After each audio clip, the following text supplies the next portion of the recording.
तलवार ऑन 2 अक्टूबर।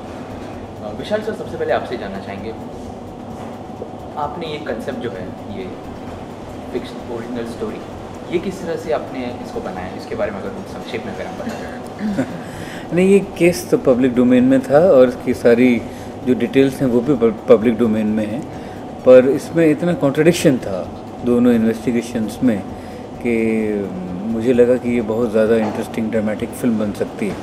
तो वहाँ से ये एक शुरुआत हुई इसकी, और फिर जर्नी लंबी रही 1.5-2 साल की, फिर उसमें लगा हमको स्क्रिप्ट लिखने में।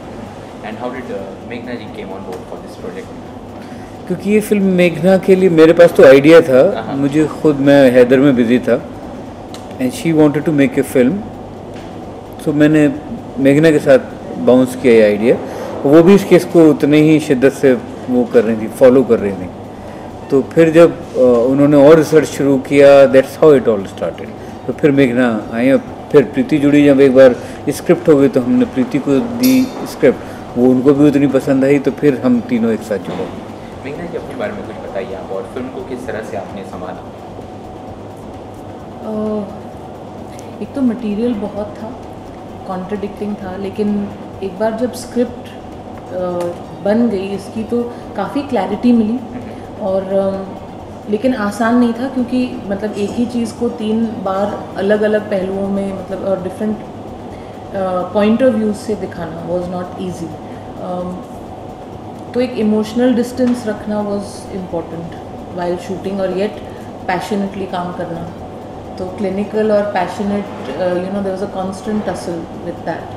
लेकिन टीम इतनी मतलब फैबुलस है, सारे एक्टर्स, हमारे जो टेक्नीशियंस थे, जो फिल्म की टीम है, it was so good that ऐसा लगा कि everything went of very easily, which is actually not true. काफ़ी कठिनाई आई, लेकिन आई थिंक सबका यही था, एक कॉमन वाइब थी कि ये फिल्म तो बनानी है और अच्छे से बनानी है, और वो कहीं ना कहीं दिखता है इसकी।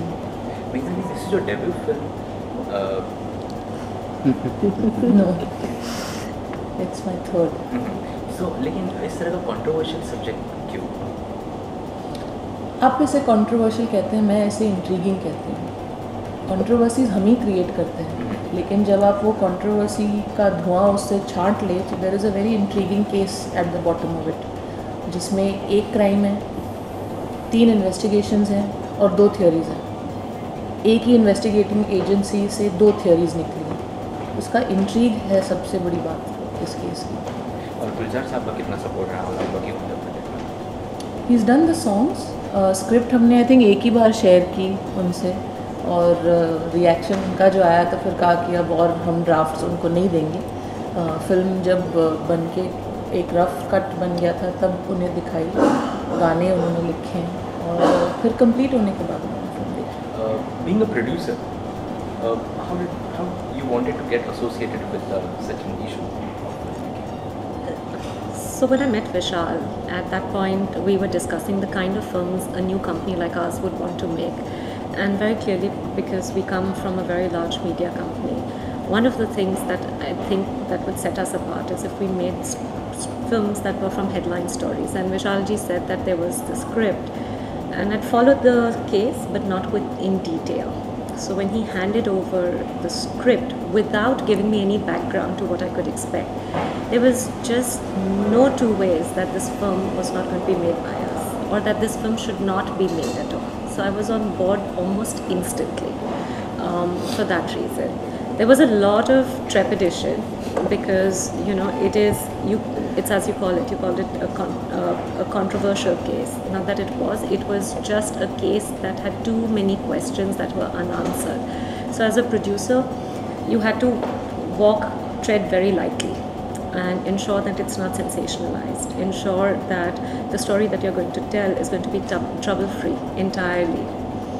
And when you work with a team and with Vishalji, and you know that you're in very safe hands, that the person you're collaborating with is known for excellence, the fears are actually reduced, and then you put your head down and just start working on it.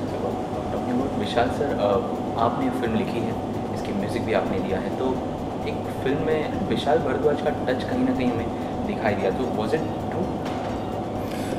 क्योंकि writing मैंने की है, तो मैंने अपनी पिछली सारी फिल्में खुद लिखी हैं, तो उस वजह से टच है, वो तो होना भी चाहिए, नहीं तो कोई फ़ायदा नहीं। सर आपने सोचा ना ये खुद आप डायरेक्ट करेंगे या यू फर्स्ट प्रेफरेंस वाज मेघना ji? No, it was written for मेघना, otherwise I wouldn't have written it for myself. ये तो मैंने पहले बना लिया होता है, because she wanted to make it, so that's why I wrote it. Just tell us something more about क्या रिस्पांस मिला फिल्म को बॉलीवुड की तरफ से, और लोगों ने भी काफ़ी सराहा फिल्म को, so anything you want to share with us about the film? हाँ, आए दिन सब मैसेजेस आते रहते हैं, बहुत दोस्तों के आते हैं, कुछ स्ट्रेंजर्स के भी आते हैं जिन लोगों को हम जानते नहीं हैं, तो लोगों ने बहुत पसंद की है ये फिल्म। और बाकी मेघना और बताएंगी किन किन लोगों के मैसेजेस आए हैं, फ़ोन आए हैं बहुत लोगों के, बहुत इंडस्ट्री से इतने सारे लोगों के जिन्होंने मुझे बचपन से देखा है, so it really means a lot जब वो फ़ोन करके एक्चुअली कहें कि दे लाइक्ड योर फिल्म, बहुत मायने रखता है। सो व्हाट्स नेक्स्ट आफ्टर तलवार? कोई अलग फिर से एक बार ये जोड़ी देखने मिलेगी ऑडियंस को? इंशाल्लाह बिल्कुल। सर उसके अलावा what else is going on the professional front? इसके अलावा तलवार क्या? बस मैं अगली फिल्म रंगून शूटिंग पे जा रहा हूँ मैं नेक्स्ट मंथ जी।